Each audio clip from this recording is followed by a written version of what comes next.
मुझसे जलसे के जिम्मेदारों ने यह मुतालबा किया है इस्लाम के निज़ामे मीरास पर कुछ बातें आपके सामने रखूं। इस्लाम के अंदर किसी के मरने के बाद उसके माल का क्या किया जाए। इस्लाम के पहले क्या सिस्टम था?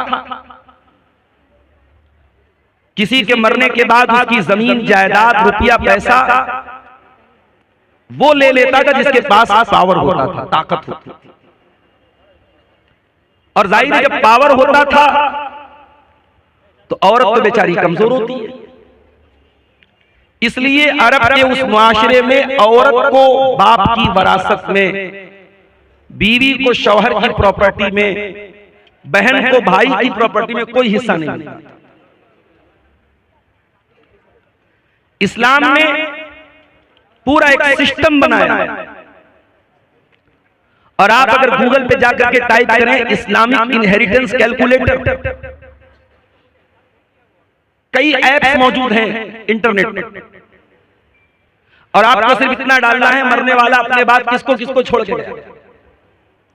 मान लीजिए मरने वाला मरा, उसकी मां जिंदा है, उसका बाप जिंदा है, उसकी बीवी जिंदा है, उसके 3 बेटे हैं, 6 बेटियां हैं।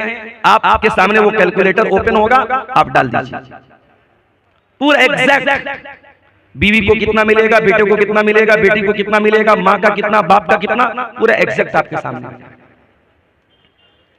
और बड़ी अजीब बात यह है कि इस्लामिक इनहेरिटेंस या इस्लामी मीरास का जो ये निजाम है, ये पूरे कुरान की सिर्फ 3 आयतों के अंदर अल्लाह ताला ने इसको महसूर कर दिया है। कुरान की 3 आयतों में, सूरह निसा की 3 आयतों में अल्लाह ताला ने पूरे इस्लामी निजाम मीरास को बयान किया।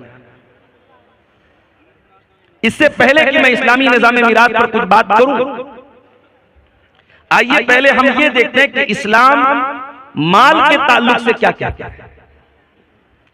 भाई आज जितनी भी गड़बड़ी हो रही है, क्यों हो रही है? क्योंकि इंसान माल से बेहद मोहब्बत करता है। इंसान को दौलत से बहुत प्यार है और दौलत से जब बहुत ज्यादा इंसान प्यार करता है तो वो भूल जाता है कि हलाल क्या और हराम क्या। अल्लाह ने फरमाया सूरह आल इमरान के अंदर, ज़ुय्यिना लिन्नासि हुब्बुश शहवाति मिनन निसा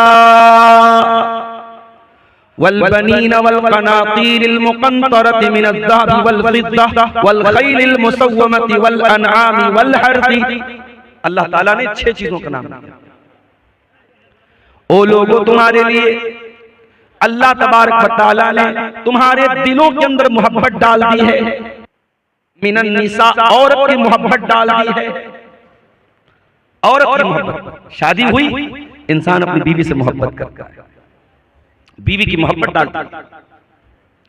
वल बनीन, और अल्लाह ताला ने औलाद की मोहब्बत भी तुम्हारे दिलों में डाल दी है। इंसान अपना नुकसान तो सह सकता है, अपने बच्चों का नुकसान नहीं सहता है।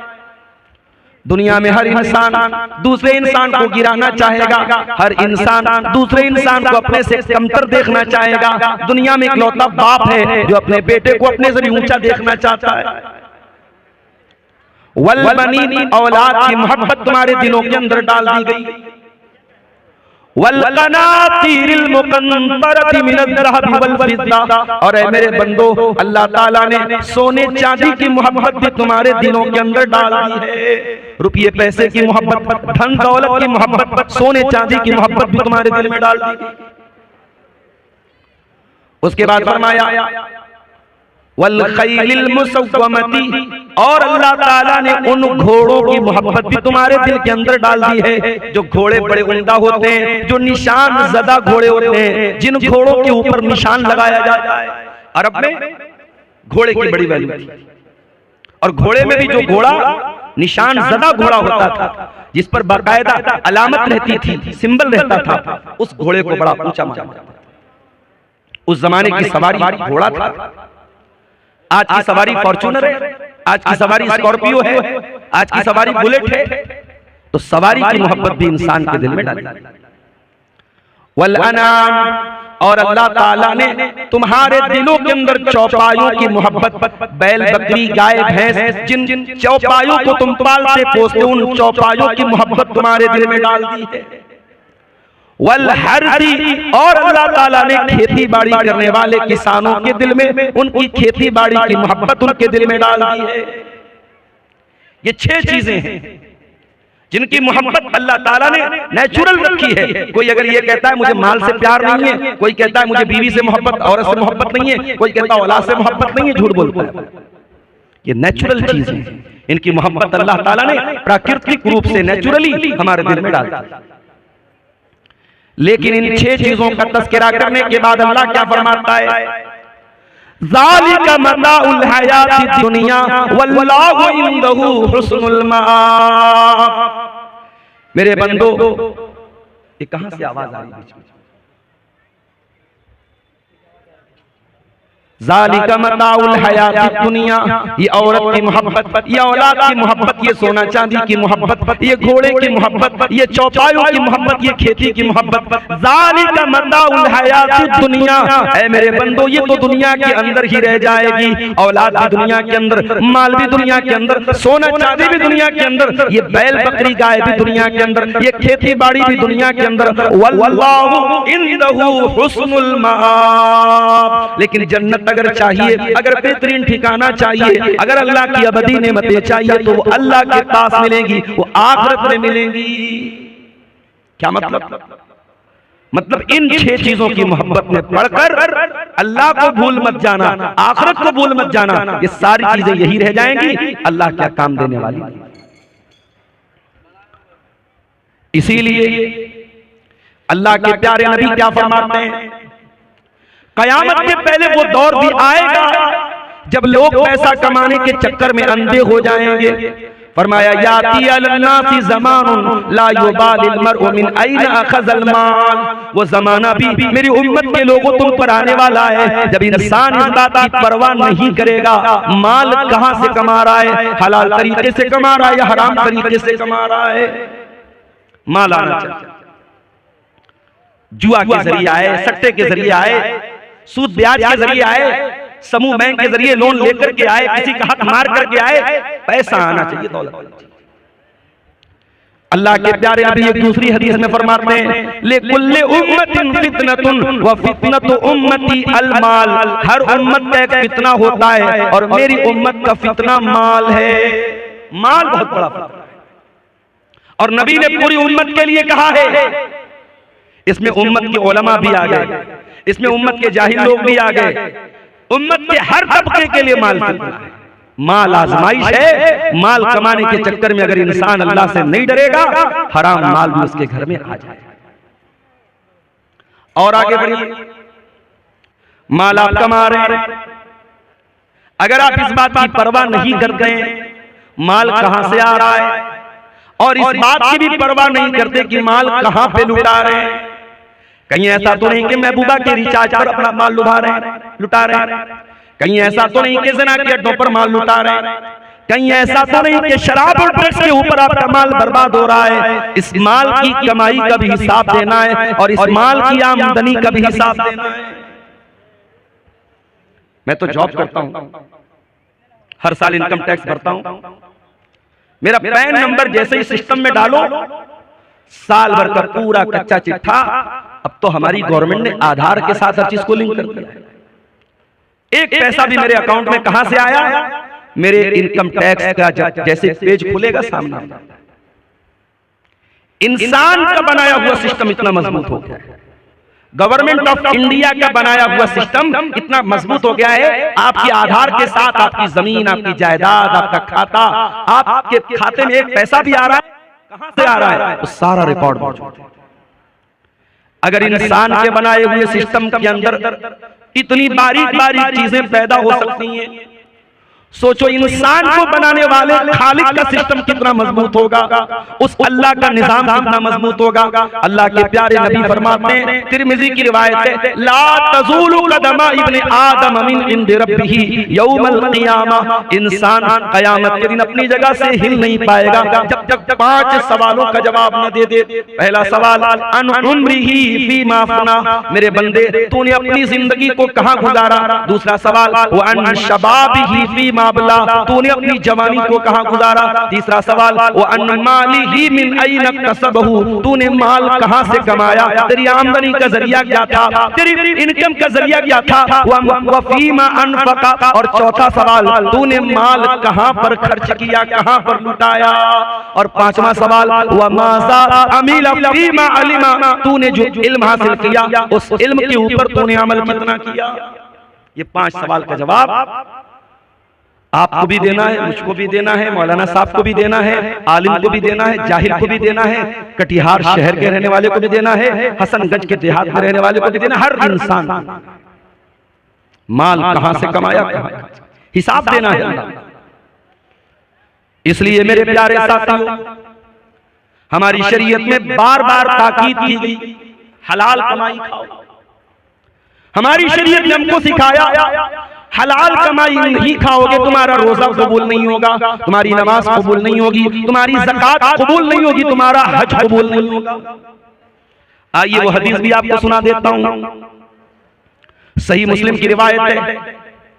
अल्लाह के प्यारे नबी फरमाते हैं, इन्नल्लाह तय्यिबुन ला यक़बलु इल्ला तय्यिबा, अल्लाह ताला पाक है और पाक ही को कबूल करता है। अल्लाह ताला नापाक चीज को कबूल नहीं करता है। तुम चोरी करो, तुम डाका डालो और गरीबों की मदद करते रहो, मदरसों की मदद करते रहो, मस्जिद की मदद करते रहो, अल्लाह को ऐसे चंदे की जरूरत नहीं, अल्लाह को ऐसे सदके की जरूरत नहीं। इन्नल्लाह तय्यिबुन ला यक़बलु इल्ला तय्यिबा, अल्लाह पाक है और पाक को ही कबूल करता है। उसके बाद अल्लाह के नबी फरमाते हैं कि अल्लाह ताला ने कुरान में ईमान वालों को हुक्म दिया, सूरह बकरा के अंदर, या अय्युहल्लज़ीना आमनू कुलू मिम्मा फिल अर्ज़ि हलालन तय्यिबा, ऐ ईमान वालों जमीन में जो हलाल चीजें उसको खाओ। वश्कुरू लिल्लाहि इन कुंतुम इय्याहु ताबुदून, और अल्लाह का शुक्रिया अदा करो अगर तुम अल्लाह की इबादत करते हो। ईमान वालों को हलाल कमाई खाने का हुक्म दिया। और कुरान के 18वें पारे में अल्लाह ने अपने रसूलों से फरमाया, या अय्युहर रसूलु कुलू मिनत तय्यिबाति वअमलू सालिहा, ऐ मेरे रसूलो तुम नेक अमल करो और हलाल रोजी खाओ। पता ये चला कि जब तक हलाल रोजी नहीं खाओगे तुम्हारा अमल नेक नहीं हो सकता, तुम्हारे नेक अमल की कोई वैल्यू अल्लाह ताला क्या नहीं है। उसके बाद अल्लाह के नबी ने एक मिसाल दी, आपने फरमाया एक आदमी बहुत लंबा सफर करके आता है, अशासा उसके बाल बिल्कुल मैले कुचैले हो जाते हैं। हम लोग भी सफर करते हैं, सफर बता देता है कि इंसान सफर से। रात में पटना में मैं शाम को 6 बजे पटना में था और रात 12 बजे किशनगंज में था। 100-120 की स्पीड से गाड़ी चल रही है, कार से आदमी आ रहा, आराम से आ रहा है, मगर पहुंचने के बाद इंसान की बॉडी बता देती है सफर करके। अल्लाह के नबी फरमाते इतना लंबा सफर करके आया है, आशासा बाल परागंदाएं अगबरा, उसके कपड़े मैले कुचैले, उसके कपड़े देख करके पता चल रहा है बड़ा लंबा सफर करके आया है। यमुद्दु यदैहि, और अपने हाथों को उठा करके अल्लाह से दुआ करता है। देखो जब बंदा हाथ उठा के दुआ करता है तो अल्लाह ताला दुआ कबूल करता है। अब यहीं से ये मसला भी नोट कर लो कि दुआ के लिए हाथ उठाना ये दुआ के आदाब में से। अब बाज लोग कहते हैं साहब नमाज के बाद हाथ उठा के दुआ कर सकते हैं कि नहीं? अगर इंडिविजुअली कर रहे हो, अलग अलग कर रहे हो, कर सकते हो, लेकिन अगर इज्तिमाई हो रही है तब ये बिदअत है, इसकी गुंजाइश नहीं। आदमी अपने तौर पर अल्लाह से कुछ मांग रहा है, कोई मसला नहीं, मांग सकता है भाई। जरूरी तो नहीं कि नमाज में मैंने सब मांगा। मेरा बच्चा बीमार है, नमाज मैंने पढ़ ली, अब मैं हाथ उठा के दुआ करूं अल्लाह मेरे बच्चे को शिफा दे। कारोबार को लेकर परेशान, दुकान अच्छी नहीं चल रही है, रोजी रोटी अच्छी नहीं चल रही है, नमाज पढ़ लिया, तस्बीहात पढ़ ली, दुआएं पढ़ ली, अस्कार पढ़ लिया, अब हाथ उठा के दुआ कर रहा हूं अल्लाह मेरी दुकान को तू चला दे, मेरी रोजी को कुशादा कर, कोई हर्ज की बात नहीं। हाथ उठा के दुआ कभी भी कर सकते हैं, कोई हर्ज की बात नहीं। बल्कि हाथ उठा के जब बंदा दुआ करता है, अल्लाह के प्यारे नबी फरमाते हैं इन्नल्लाह हय्युन करीमुन, अल्लाह ताला हया वाला है, अल्लाह ताला करम वाला है। जब बंदा अल्लाह की बारगाह में हाथ उठा के दुआ करता है तो अल्लाह ताला को हया आती है कि बंदे को खाली हाथ कैसे लौटाए। अल्लाह बंदे को खाली हाथ नहीं लौटाता। दुआ के लिए हाथ उठाना ये दुआ के आदाब में से है। अल्लाह के रसूल कह रहे लंबा सफर करके आया है, बाल मैले कुचैले, कपड़े गंदे, और हाथ उठा के दुआ कर रहा है और कहता या रब्बी ऐ मेरे रब, या रब्बी ऐ मेरे रब। अल्लाह को रब कह के दुआ कर रहा है। ये भी मसला याद रखो, जब अल्लाह को रब कह के दुआ मांगी जाए तो दुआ जल्दी कबूल होती है। एक तो मुसाफिर है, मुसाफिर की दुआ जल्दी कबूल होती है। लंबा सफर करके आया है, मुसाफिर है, कपड़े मैले कुचैले हैं, हाथ उठा के दुआ कर रहा है, अल्लाह को रब कह के दुआ कर रहा है। यानी कबूलियत के कई असबाब और कबूलियत की कई चीजें इकट्ठा हो रही है। लेकिन अल्लाह के नबी फरमाते हैं व मतामुहु हराम व मशरबुहु हराम व मलबसुहु हराम व गुज़िया बिल हराम व अन्ना युस्तजाबु लिज़ालिक। ऐ मेरे सहाबा, उसका खाना हराम कमाई का, उसका पानी हराम कमाई का, उसका कपड़ा हराम कमाई का, उसकी परवरिश हराम कमाई की। वअन्ना युस्तजाबु लिज़ालिक, ऐसे इंसान की दुआ कैसे कबूल होगी? हराम खाने वाले की दुआ कबूल नहीं होगी। रोते रहे हम। आसाम से आए हैं मुनव्वर हुसैन, आसामी से पूछा मैंने वहां के हालात, बयान नहीं कर सकता क्या हालात। जुल्म की बहुत सारी दास्तानें शायद हम तक और आप तक पहुंचती भी नहीं, जिनको कलम लिख नहीं सकते, ज़बानें बयान नहीं कर सकती, वो जुल्म आज हो रहा है। फलस्तीन के शहर गाजा में क्या हुआ? छोटे छोटे बच्चों के कैसे चिथड़े बने, और यहां इमाम हरम दुआ कर रहे हैं।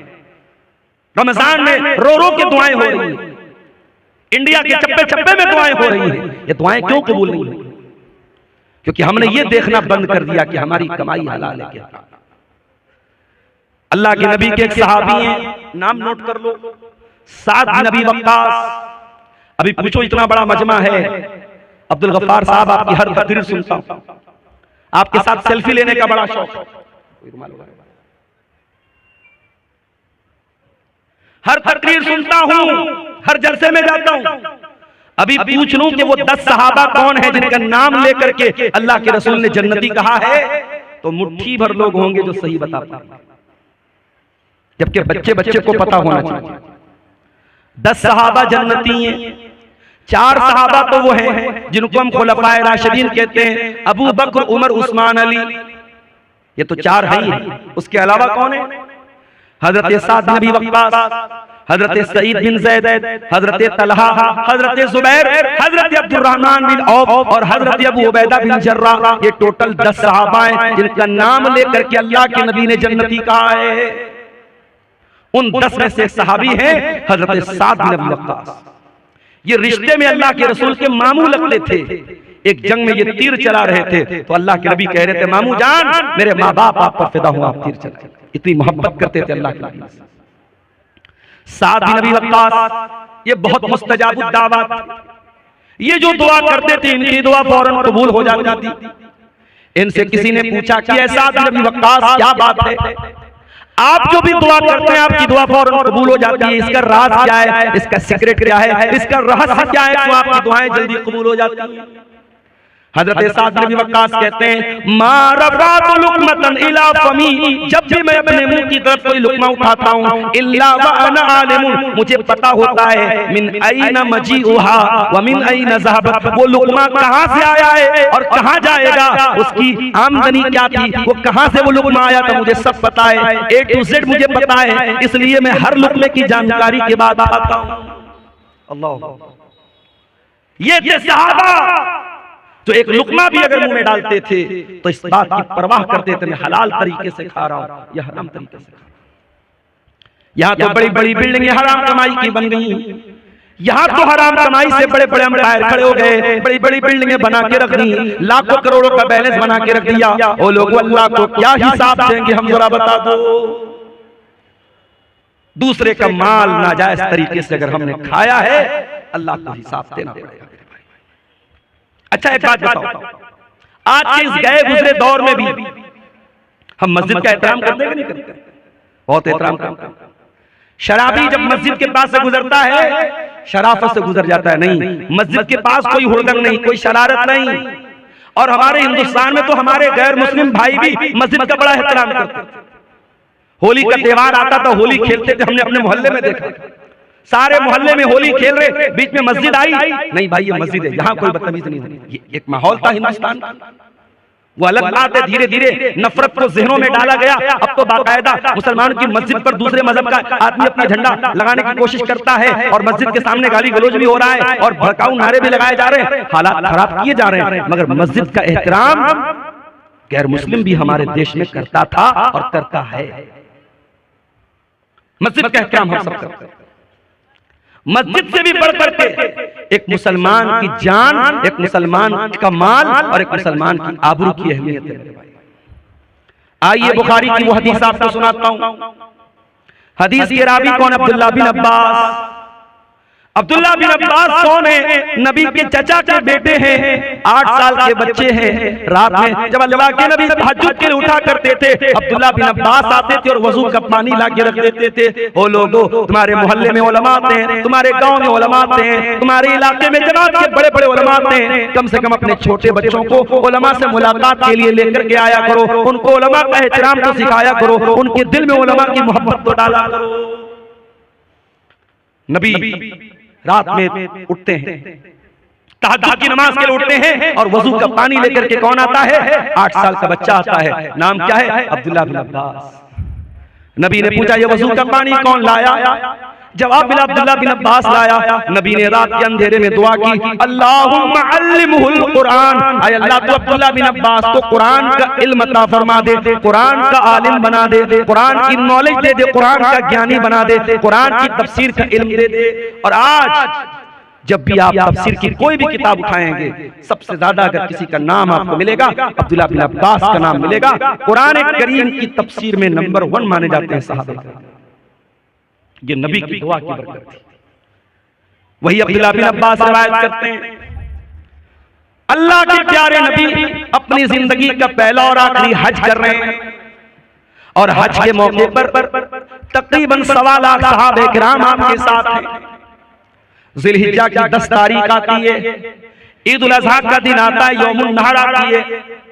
अल्लाह के प्यारे नबी अपने सहाबा के साथ हैं। आपने मिना के मैदान में फरमाया, अय्यो यौमिन हाज़ा, ऐ मेरे सहाबा ये कौन सा दिन है? सहाबा ने कहा यौमुन हराम, आज का दिन तो यौमुन नहर है, आज का दिन तो 10 जिलहिज्जा की तारीख है, आज का दिन तो बड़ा एहतराम वाला है। फिर आपने पूछा अय्यो बलदिन हाज़ा, ये शहर कौन सा है? सहाबे किराम ने कहा बलदुन हराम, ऐ अल्लाह के नबी ये तो मक्का शहर का एक हिस्सा है, ये तो मक्का शहर है जो अमन वाला शहर है, जो बड़ा एहतराम वाला हुर्मत वाला शहर है। फिर आपने पूछा अय्यो शहरिन हाज़ा, ये कौन सा महीना है? सहाबे किराम ने फरमाया शहरुन हराम, ये तो हुर्मत वाला महीना है, ये तो जिलहिज्जा का महीना है। अब जरा नबी के अल्फाज, अल्लाह के प्यारे नबी ने फरमाया इन्ना दिमाअकुम व अमवालकुम व आराज़कुम हरामुन अलैकुम का हुर्मत यौमिकुम हाज़ा फी बलदिकुम हाज़ा फी शहरिकुम हाज़ा। ऐ मुसलमानों, कान खोल करके सुन लो, तुम्हारी जान, तुम्हारा माल और तुम्हारी इज्जत व आबरू एक दूसरे के लिए हराम है। उसी तरीके से जैसे आज का ये दिन हुर्मत वाला है, जैसे ये मक्का शहर हुर्मत वाला है, जैसे ये जिलहिज्जा का महीना हुर्मत वाला है, एक दूसरे की जान और माल का उतना ही करो। किसी का माल नाजायज तरीके से लेना आपके लिए जायज नहीं है मेरे भाई। और आगे बढ़िए, कुरान का दूसरा पारा उठाइए। अल्लाह फरमाता है वला ताकुलू अमवालकुम बैनकुम बिल बातिल, ऐ मुसलमान तुम एक दूसरे का माल नाजायज तरीके से, बातिल तरीके से, इनवैलिड तरीके से, अवैध तरीके से न खाया करो। एक दूसरे का माल हराम तरीके से न खाया करो। वो तुदलू बिहा इलल हुक्काम, और अपने मसले को अदालत में ले जाकर के लेताकुलू फरीकम मिन अमवालिन नास बिल इस्मी, लोगों का माल नाजायज तरीके से खाने के लिए अपने मसले को अदालत में न लेके जाओ। कभी कभी ऐसा होता है, हमें मालूम है जमीन हमारी नहीं है, जायदाद हमारी नहीं है, पैसा हमारा नहीं है, हम हड़प रहे हैं किसी का, मगर हमको पता है अदालत में जाएंगे तो हम जीत जाएंगे। वो किसी ने अदालत की फुल फॉर्म बयान की है ना, आओ दावा करो, लड़ो और तबाह हो जाओ, बिल्कुल सही है। अभी उत्तर प्रदेश में मदरसे का मुकदमा चला, पता होगा। उत्तर प्रदेश में जितने सरकारी मदरसे थे, इलाहाबाद हाई कोर्ट का फैसला आया कि ये सारे मदरसे गैर कानूनी हैं, इनको बंद कर दिया जाए और इन मदरसे में पढ़ने वाले बच्चों को स्कूल में डाल दिया। अदालत को उन मदरसों में पढ़ने वाले 2 लाख बच्चों की तो चिंता थी, मगर उन मदरसों में पढ़ाने वाले 10,000 टीचरों की कोई चिंता नहीं थी। रमजान के महीने में यह फैसला आया, उत्तर प्रदेश के मदरसों में पढ़ाने वाले सरकारी टीचरों का जीना हराम है, उनके हलक के नीचे खाना नहीं उतर रहा था। उसमें बेचारे ऐसे बूढ़े लोग भी थे जो रिटायरमेंट के करीब, उसमें ऐसे लोग भी हैं कि उनकी तनख्वाह से पूरा परिवार चल रहा है, भाई बहन सबको खिला रहा है। अदालत का यह फैसला आया, सबके पैरों के नीचे की जमीन खसक गई।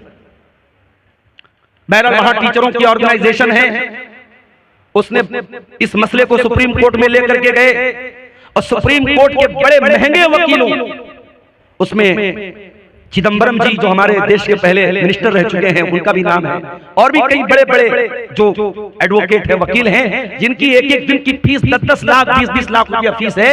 एक एक सुनवाई की उनकी फीस को अदा किया गया और सुप्रीम कोर्ट में मजबूती के साथ अपना मामला रखा गया। और अभी 2 दिन पहले सुप्रीम कोर्ट का फैसला आया, सुप्रीम कोर्ट ने कहा नहीं, ये मदरसे गैर कानूनी नहीं है, मदरसे को बरकरार रखा जाए, मदरसों को बंद न किया जाए। बताना ये चाहता हूं कि सुप्रीम कोर्ट में एक केस लड़ने के लिए एक वकील को जो फीस देने की जरूरत पड़ती है, गरीब आदमी नहीं दे सकता। एक एक दिन की फीस 20-20, 25-25 लाख रुपया है, कोई नहीं दे सकता। अब कुरान की जरा इस आयत पर गौर करो, अल्लाह कह रहा है वला ताकुलू अमवालकुम बैनकुम बिल बातिल, एक दूसरे का माल नाजायज तरीके से मत खाओ, वतुदलू बिहा इलल हुक्काम, और अपने मसले को अदालत में न लेकर के जाओ, लिताकुलू फरीकम मिन अमवालिन नास बिल इस्मी। हो सकता है कि तुम गलत हो, लेकिन जज और वकील के साथ सेटिंग करके तुम गलत को सही करवा दो। हो सकता है गलत सबूत पेश कर दो, हो सकता है गलत गवाह पेश कर दो। लोगों का माल नाजायज तरीके से खाने के लिए अपने मसले को अदालत में न लेकर के जाओ। आज कटिहार की आप सेशन कोर्ट में चले जाएं, आप पटना में कोर्ट में चले जाएं, हर अदालत में जमीन के, जायदाद के, रुपये पैसे के मामला मुसलमानों के बड़ी तादाद में। और इंसान को पता होता है मैं गलत हूं, मैं नाजायज जमीन पर कब्जा कर रहा हूं, फिर भी अदालत में जाता है क्योंकि उसको यकीन होता है मैं अदालत की रकम फीसों, वकीलों की फीस भर करके मैं केस जीतता हूं। कान खोल करके सुन लो मेरे प्यारे साथियों, दुनिया की अदालत के ऊपर भी एक अदालत है और उस अदालत में कोई वकील नहीं होगा। उस अदालत का जज अल्लाह रब्बुल आलमीन होगा।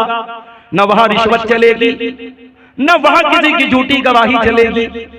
वहां अगर आप झूठ बोलना चाहेंगे, आपका हाथ सच बोल देगा, आपका पैर सच बोल देगा, आपकी चमड़ी सच बोल देगी। अल्लाह कहता है हत्ता इज़ा मा जाऊहा शहीदा अलैहिम समूहुम व अबसारुहुम व जुलूदुहुम बिमा कानू यअमलून। मेरे बंदो, कयामत के दिन तुम्हारे कान भी गवाही देंगे, तुम्हारी आंखें भी गवाही देंगी, तुम्हारी चमड़ी भी गवाही देगी। वक़ालू लिजुलूदिहिम लिमा शहीदतुम अलैना क़ालू अंतक़नल्लाहु अल्लज़ी अंतक़ कुल्ल शै। इंसान अपनी चमड़ी से कहेगा तू कैसे बोल रही है, इंसान की चमड़ी कहेगी अल्लाह ने हमको बोलना सिखाया है और आज हम तेरे करतूत, तेरे काले करतूत हम खोलेंगे।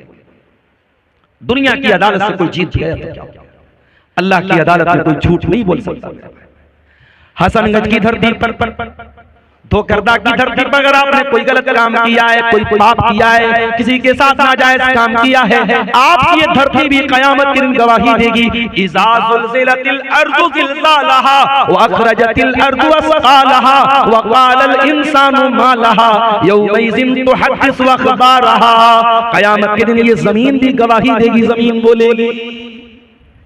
अल्लाह की अदालत में कैसे बचेंगे? अल्लाह के प्यारे नबी फरमाते हैं, इन्नकुम तक़तसिमूना इलैया, ओ लोगों तुम मेरे पास अपना मुकदमा लेकर के आते हो, वलअल्ल बाज़कुम अन यकूना अलहना बिहुज्जतिही मिन बाद, हो सकता है कि दो लोग मेरे पास कोई केस लेकर के आए और एक आदमी अपनी बात करने में बड़ी चिकनी चुपड़ी बात करने वाला हो, अपनी दलील को मजबूती से रखने वाला हो, और मैं उसकी बात सुन करके फ़अक़ज़िय लहू बिहक़्क़िही, मैं उसके हक में फैसला कर दूं। ऐसा हो सकता है क्योंकि मैं इंसान हूँ, ओ लोगों मैं बशर हूँ, मैं इंसान हूँ। हो सकता है कि जो बेचारा हक पर है, जो सही है, उसको बोलना नहीं आता, और जो गलत है वो अपनी जबान की बदौलत, अपनी बातचीत की बदौलत अपनी बात को मनवा ले। अगर ऐसा कभी हो जाए तो अल्लाह के नबी क्या फरमाते हैं, फमन क़ज़यतु लहू बिहक़्क़ि अख़ीही फ़इन्नमा अक़तअु लहू क़ितअम मिनन नार। अगर मैं किसी के हक में अगर फैसला कर देता हूँ और वो जमीन उसके भाई की थी, वो हक उसके भाई का था, वो रुपया पैसा उसके भाई का था, और मैंने गलत फैसला कर दिया और उसके हक में कर दिया, तो अल्लाह के नबी क्या फरमाते हैं, इन्नमा अक़तअु लहू क़ितअम मिनन नार। मैं जमीन नहीं दे रहा हूँ, मैं जायदाद नहीं दे रहा हूँ, मैं रुपया पैसा नहीं दे रहा हूँ, मैं जहन्नम की आग का टुकड़ा दे रहा हूं। है किसी में मजाल? जमीन और जायदाद पर आज नाजायज कब्जा करने के वाकयात मुसलमानों में बड़ी कसरत के साथ। इस्लामी निज़ाम मीरास में भी यही होता है मेरे भाई। बाप मर गया, बाप ने 1 लाख रुपया छोड़ा, शरीयत क्या कहती है जरा गौर से सुनिएगा। इस्लाम का निज़ाम मीरास बयान कर रहा हूं आपको। 1 लाख रुपया बाप छोड़ करके मरा है, 1 लाख कैश छोड़ करके मरा, जमीन जायदाद छोड़ करके मरा।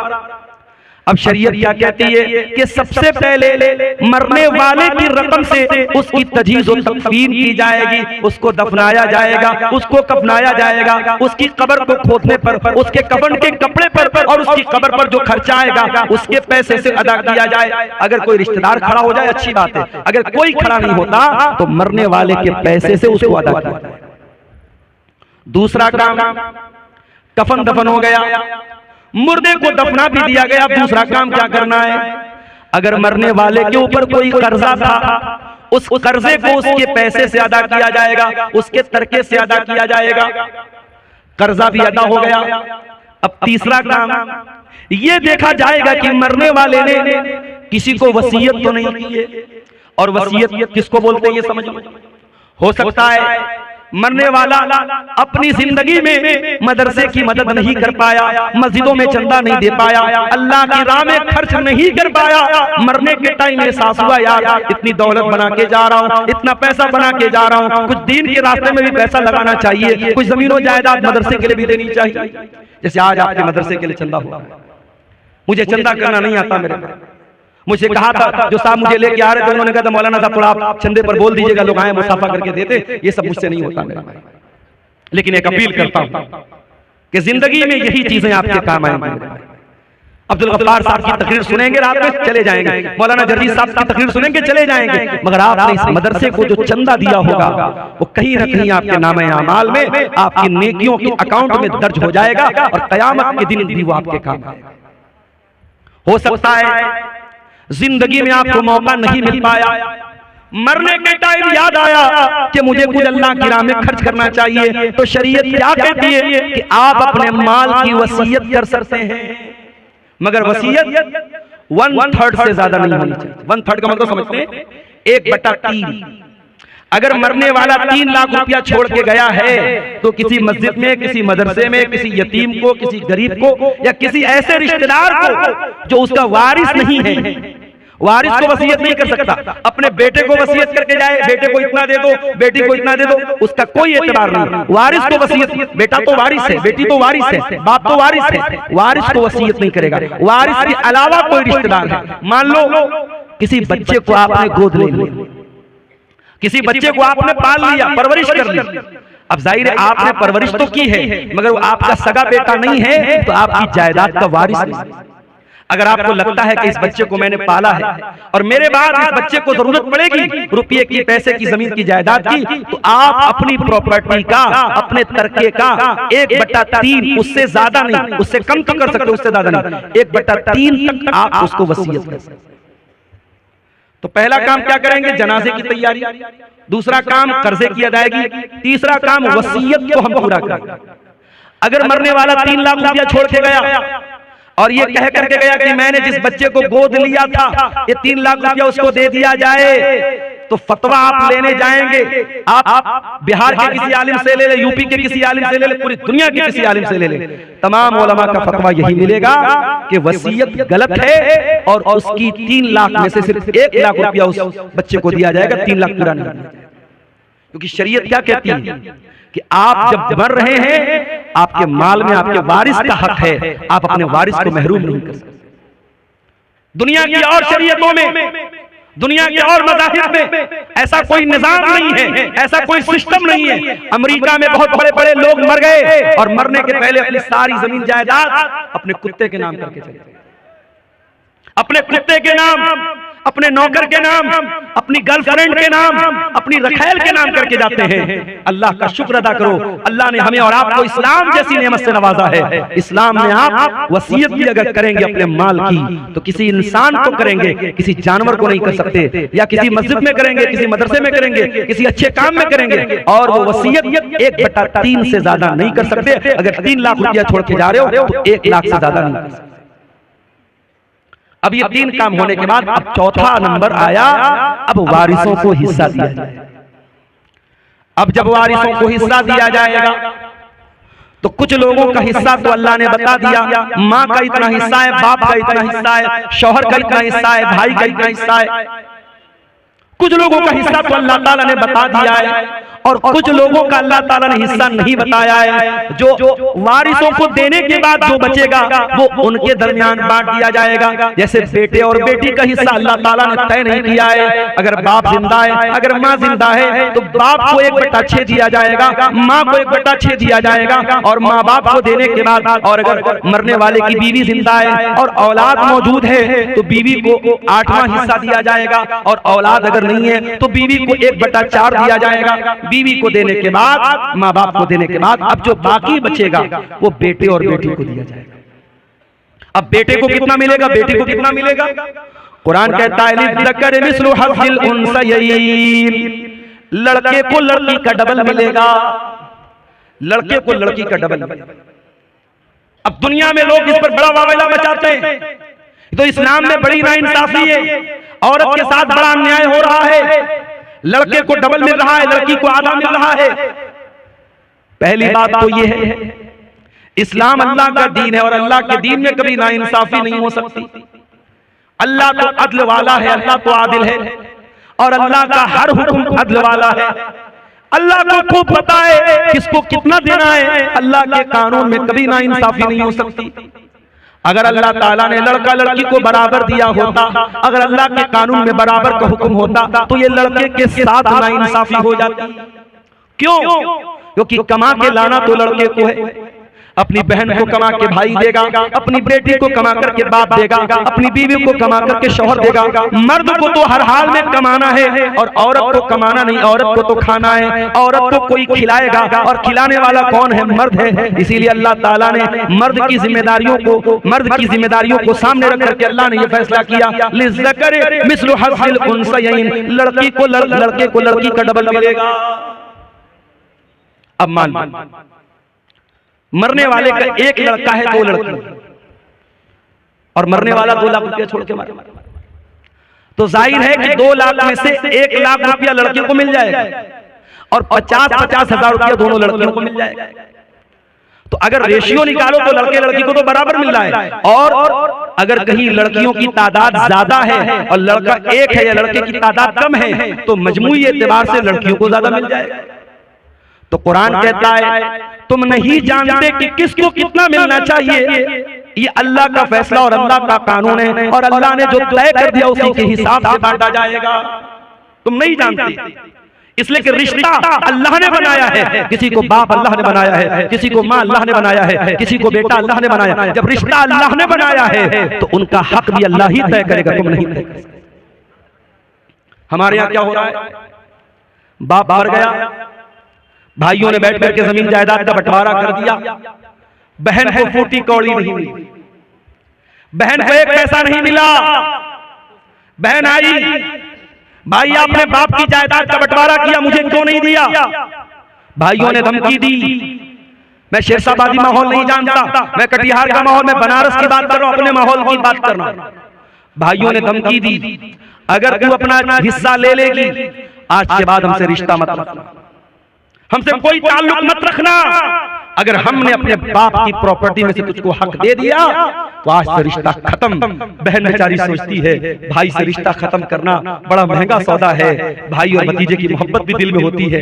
बहन कहती भैया जो है आप रख लीजिए, मुझे कोई जमीन जायदाद नहीं चाहिए। इस तरीके से ब्लैकमेल किया जाता है और प्रेशराइज किया जाता है और दबाव डाला जाता है बहनों के ऊपर, और बहनें मजबूरी में आकर के अपना हिस्सा अपने भाई को लिख लेती।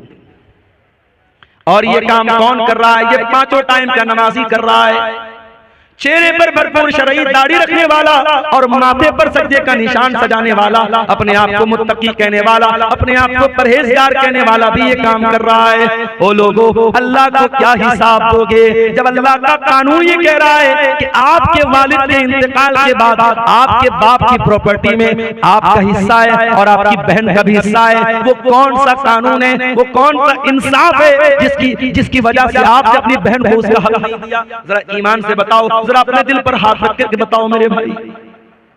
और ये भी याद रखिए, इस्लाम का जो निजाम मीरास है ये कोई बाई चॉइस नहीं है कि अमल कर लो तो अच्छी बात है और अगर अमल नहीं करोगे तो कोई हर्ज की बात नहीं है। अल्लाह ने जब मीरास का कानून बयान किया तो क्या फरमाया?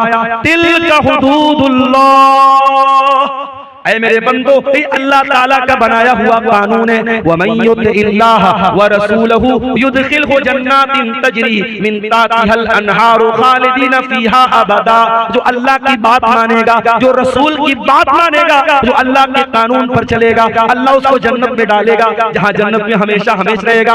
वज़ालिकल फौजुल अज़ीम, और ये बहुत बड़ी कामयाबी है। वमन यासिल्लाह व रसूलहु व यतअद्दा हुदूदहु, और जो अल्लाह नाफरमानी करेगा, जो रसूल की नाफरमानी करेगा, जो अल्लाह के कानून को तोड़ेगा, जो अल्लाह के निजाम मीरास को नहीं मानेगा, जो अल्लाह के बनाए हुए कानून के मुताबिक अपनी बहन बेटी को हिस्सा नहीं देगा, अल्लाह क्या फरमाता है?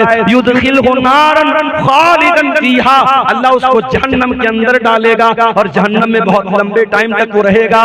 वलहु अज़ाबुन मुहीन, और उसको जलील करने वाला अज़ाब दिया जाएगा, जहन्नम की आग। मेरे भाई हम सोच भी नहीं सकते, कोई ये ना सोचे अरे हम तो तौहीद वाले, हम जहन्नम में जाएंगे, कुछ दिन तक जहन्नम में रहेंगे फिर निकल जाएंगे। कोई ये ना सोचे जहन्नम की आग हम एक सेकंड के लिए बर्दाश्त नहीं कर सकते, इसलिए कि जहन्नम की आग तो बड़ी खतरनाक होगी। अल्लाह फरमाता है कुल्लमा नज़िजत जुलूदुहुम बदलनाहुम जुलूदन गैरहा लियज़ूकुल अज़ाब। जब जहन्नम की आग में तुम्हारी चमड़ी जल जाएगी, हम दूसरी चमड़ी चढ़ा देंगे, हम बार बार जलने की तकलीफ जहन्नमियों को देंगे।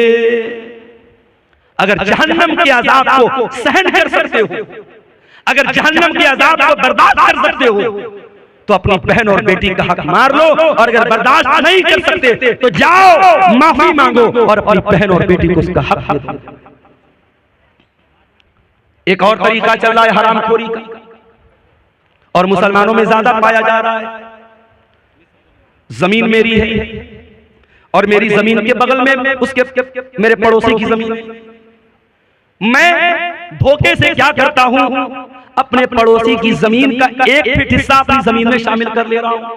मैं मिसाल दे रहा हूं, अपने पड़ोसी की, अपने रिश्तेदार की जमीन पर नाजायज कब्जा करने के लिए जमीन पर बनी हुई बाउंड्री को मिटा देना, निशान को मिटा देना, या जमीन और जायदाद के कागज में हेर फेर कर लेना। मेरे प्यारे साथियों, अगर ये काम आप करते हैं तो कान खोल करके सुन लीजिए, अल्लाह के नबी फरमाते हैं लानल्लाहु मन गय्यरा मनारल अर्ज़ी, जो जमीन के निशान को बदल दे, जो जायदाद को हड़पने के लिए, जमीन को हड़पने के लिए जमीन के निशानात को बदल दे, उसके ऊपर अल्लाह की लानत बरसती है। अगर अल्लाह की लानत कि हम हकदार बनना चाहते हैं तो ये काम कर सकते हैं, वरना मेरे प्यारे साथियों ये बहुत ही खतरनाक काम है। और आगे बढ़िए, अल्लाह के नबी फरमाते हैं इन्ना रिजालन यतखव्वज़ूना फी मिन मालिल्लाह, कुछ लोग अल्लाह ताला के माल में नाजायज कब्जा करते हैं, दूसरों का माल नाजायज तरीके से खाते हैं। ऐसे लोगों का अंजाम क्या होगा? फरमाया ऐसे लोगों को अल्लाह ताला जहन्नम की आग में फेंक देगा। जहन्नम की आग में हराम खाने वालों को अल्लाह ताला डाल देगा। आप में से बहुत सारे लोगों ने हज उमरा भी किया होगा। सऊदी अरब के अंदर दाखिल होते ही इंडिया का रुपया काम करना बंद कर देता है, बांग्लादेश का टका काम करना बंद कर देता है, अमेरिका का डॉलर काम करना बंद कर देता है। सऊदी में आप गए तो आपने सऊदी रियाल चाहिए। एक मरतबा मैं गया उमरा के सफर, मैं यहां से रियाल लेके गया, इत्तेफाक से मेरी फ्लाइट डायरेक्ट नहीं थी, तो दुबई के एयरपोर्ट पर फ्लाइट चेंज करनी थी मुझे। अब दुबई के एयरपोर्ट पर सामान, भूख लग रही थी, कुछ खाना था, तो वो रियाल भी लेने को तैयार नहीं। उसने कहा कि हमें दुबई का पैसा चाहिए, जो यूनाइटेड अरब एमिरेट का जो वो दिरहम होता है हमको वो चाहिए, हमको यहाँ सऊदी का रियाल नहीं चाहिए। मेरे पास रियाल था, मैं इंडिया से रियाल बना के लेके गया। हर देश की अपनी एक करेंसी है। अमेरिका के लोग इंडिया में आते हैं, डॉलर को रुपये में बदल के एक्सचेंज करके तब आते हैं। इंडिया का आदमी सऊदी जाता है, अपने रुपये को रियाल में चेंज करता है। हर देश की अपनी एक करेंसी होती है। मेरे भाई एक बात बताऊं आपको, कयामत के दिन करेंसी कौन सी चलेगी? किसी का माल हड़प लिया किसी ने, 1 लाख रुपया किसी का नाजायज कब्जा कर लिया। अब कयामत के दिन जिसका पैसा उसने मारा है, जिसका हक मारा है, उसने अल्लाह की अदालत में कहा अल्लाह इसने मेरा 1 लाख रुपया नाजायज तरीके से लिया। अल्लाह के नबी फरमाते हैं कयामत के दिन रुपया तो नहीं चलेगा, पैसा तो नहीं चलेगा, दिरहम तो नहीं चलेगा, दीनार तो नहीं चलेगा। कयामत के दिन कौन सी करेंसी चलेगी? जरा गौर से सुनना कटिहार के लोगों, हसनगंज के लोगों, जरा गौर से सुनना कि कयामत के दिन कौन सी करेंसी चलेगी। अल्लाह के प्यारे नबी फरमाते हैं अपने सहाबा से, ऐ मेरे सहाबा ये बताओ कि सबसे गरीब आदमी कौन है, सबसे कल्लाश आदमी, सबसे निर्धन आदमी, सबसे पुअर आदमी कौन है, सबसे गरीब आदमी कौन है? सहाबा ने कहा अल्लाह के नबी जिसके पास दिरहम ना हो, दीनार ना हो, रुपया ना हो, पैसा ना हो, सबसे बड़ा गरीब वही है। आपने फरमाया मेरी उम्मत के अंदर सबसे बड़ा गरीब वो होगा जो कयामत के दिन रोजा लेकर के आएगा, नमाज लेकर के आएगा, सदका खैरात लेकर के आएगा, ज़कात लेकर के आएगा, मगर किसी को गाली होगी, किसी को बुरा भला कहा होगा, किसी का माल हड़पा होगा, किसी पर झूठा इल्जाम लगाया होगा, उसकी नेकियां उन हकदारों को बांट दी जाएंगी। जिसका हक आपने मारा है, आपका रोजा लेके चला गया, आपकी नमाज लेके चला गया, आपका सदका खैरात लेके चला गया, आपका हज और उम्रा लेके चला गया। और अल्लाह के नबी फरमाते हैं फ़इन फ़नियत हसनातुहु, अगर उसकी नेकियां खत्म हो जाएंगी और फिर भी कुछ हकदार लोग लाइन में खड़े होंगे, अल्लाह ताला उन हकदारों के गुनाह इसके ऊपर लाद देगा। अल्लाह, हम लोग तो बड़ा खुश है साहब, हमने तो बड़ा दान दिया है मदरसों में, बड़ा जलसों में दान दिया है, बड़ा हज और उम्रा किया है। कयामत के दिन अगर हुकूकुल इबाद में कोताही की है, अगर किसी का हक मारा है, कयामत के दिन ये दान, ये चंदा, ये रुपया, ये पैसा जो अल्लाह की राह में हमने दिया है सब बर्बाद हो जाएगा अगर हमने हुकूकुल इबाद में कोताही की। मेरे प्यारे साथियों, अल्लाह के प्यारे नबी फरमाते हैं अगर उसकी नेकियां खत्म हो जाएंगी और फिर भी हकदार लाइन में लगे हैं, अल्लाह ताला उन हकदारों के गुनाह इसके ऊपर ला देगा। जो इंसान दुनिया से नमाज लेकर के आया था, रोजा लेकर के आया था, ज़कात लेकर के आया था, हज लेकर के आया था, अब उसके ऊपर गुनाह लादे जा रहे हैं, बिल्कुल गुनाहों से भर जाएगा। सुम्मा तुरिहा फिन्नार, फिर उसको जहन्नम के अंदर फेंक दिया जाएगा। इतना खतरनाक मामला है मेरे भाई। इसलिए वरासत के मामलात में अल्लाह से डरो मेरे भाई। और कभी गौर करो, जिस बहन का हक मार रहे हो, जिस भतीजे का हक मार रहे हो, उसके बाप के मरने के बाद वो यतीम है, और यतीम का माल अगर नाजायज तरीके से कोई खाता है उसकी बड़ी खतरनाक वईद है। अल्लाह के प्यारे नबी अल्लाह ताला कुरान में फरमाता है इन्नल्लज़ीना याकुलूना अमवालल यतामा ज़ुल्मन इन्नमा याकुलूना फी बुतूनिहिम नारा जो लोग यतीम का माल नाजायज तरीके से खाते हैं, हराम तरीके से खाते हैं, एक तो हलाल तरीका है। अगर किसी यतीम की परवरिश आप कर रहे हैं और आप पैसे वाले नहीं हैं, आप उसकी परवरिश कर रहे हैं और उस परवरिश के बदले में उस यतीम का जो माल है उसमें से अपने हक भर का पैसा आप ले रहे हैं, तो उसकी गुंजाइश मौजूद है। लेकिन अगर नाजायज तरीके से यतीम का माल कोई खा रहा है, इन्नल्लज़ीना याकुलूना अमवालल यतामा ज़ुल्मा, जो यतीम का माल नाजायज तरीके से खा रहा है, इन्नमा याकुलूना फी बुतूनिहिम नारा, वो अपने पेट में जहन्नम की आग भर रहा है, अपने पेट में जहन्नम की आग भर रहा है। यतीम इस लायक नहीं है कि उसके ऊपर जुल्म किया जाए।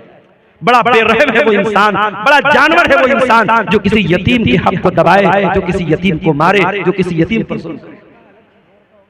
अल्लाह के प्यारे नबी तो यहाँ तक फरमाते हैं, अना वकाफिलुल यतीमी कहातैन, मैं और यतीम की परवरिश करने वाला जन्नत में इस तरीके से रहेंगे। आपने अपनी दोनों उंगलियों से इशारा करके फरमाया जैसे ये दोनों उंगलियां एक दूसरे के साथ मिली हुई हैं, ओ लोगों यतीम की परवरिश करने वाला जन्नत में मेरे साथ रहेगा।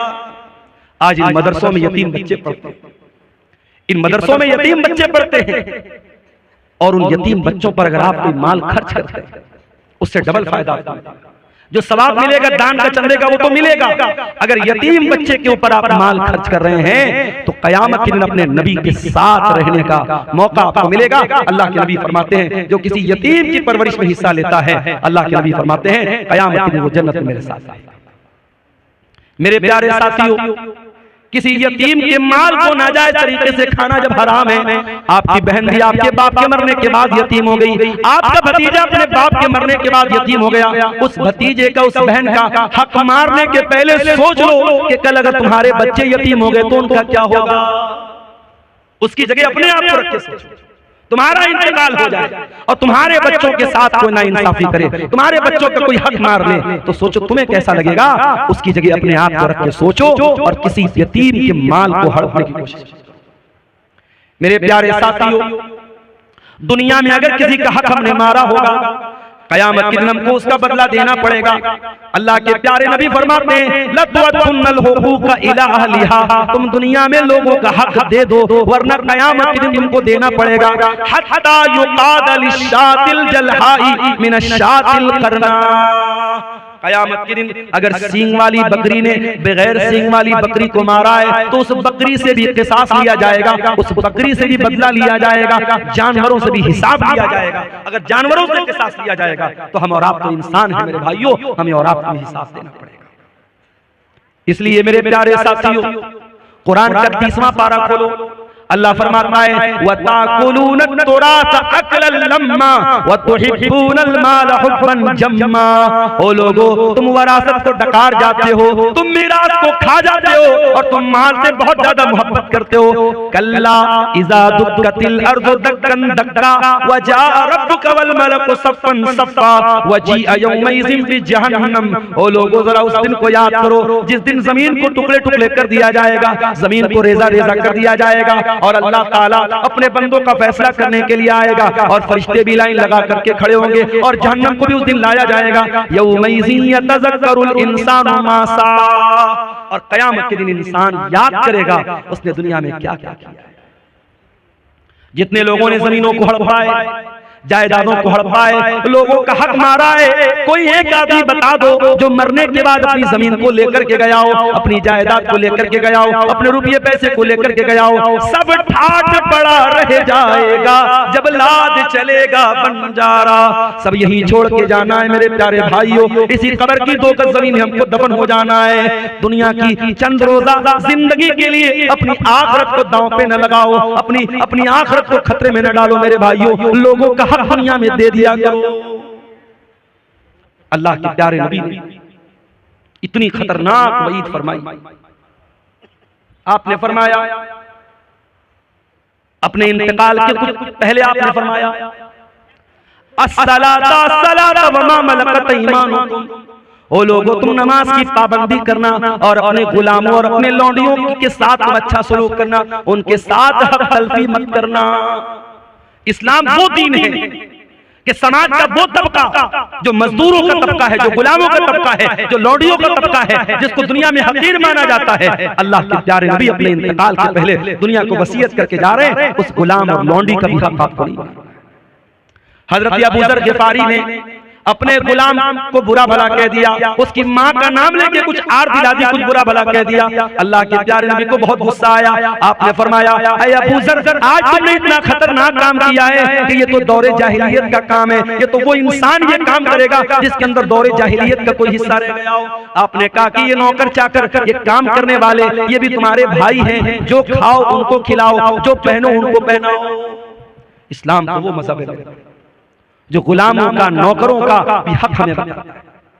दुनिया में लोग मजदूर दिवस मनाते हैं, बड़ी बड़ी तंजीमें बनी हैं, एसोसिएशन बनी है मजदूरों के हुकूक के लिए। 1400 साल पहले मोहम्मद अकरम सल्लल्लाहु अलैहि वसल्लम ने मजदूरों के हक की लड़ाई लड़ी है, मजदूरों को उनका हक दिया है आपने। अल्लाह के प्यारे नबी फरमाते हैं, आतुल अजीर हक़्क़हु क़ब्ल अन यजिफ़ अरक़हु, मजदूर का पसीना सूखने के पहले उसकी मजदूरी दे दो। मेरे प्यारे साथियों, इस्लाम वो प्यारा दीन है जो हर हकदार को उसका हक टाइम पर देने की तालीम देता है। इसलिए अगर किसी के बाप का इंतकाल हो चुका है तो देर न करे, अपने भाइयों को इकट्ठा करे, बहनों को इकट्ठा करे, मुफ्ती साहब को बुला ले। बाप जो जमीन छोड़ के गए, जो जायदाद छोड़ के गए, जो सोना चांदी छोड़ के गए, जो खेत खलियान छोड़ के गए, सबका कैलकुलेशन करके हिसाब कर ले और जिसका जो हक है वो उसको दे दे। मेरे भाई, दुनिया में चंद दिनों की परेशानी सह लो, ये इससे बेहतर है कि हमें आखिरत में अल्लाह के अज़ाब को सहना पड़े। और ये भी याद रखो, अगर हराम की जमीन में, हराम की जायदाद में अपने बच्चों को रख के पाल रहे हो, अपने बच्चों को भी जहन्नम की आग का हकदार बना। हम ये समझ रहे हैं साहब हम हराम का पैसा कमा रहे हैं, हमारे घर में पैसा आ रहा है, हमारे बच्चे चैन की जिंदगी गुजार रहे हैं, हमारी फैमिली चैन की जिंदगी गुजार। गलत है ये। अगर पैसा हराम का आ रहा है और आपके बच्चे ऐश कर रहे हैं, आपकी बीवी ऐश कर रही है, वो हराम की कमाई आपके घर की बरकत को खत्म कर रही है।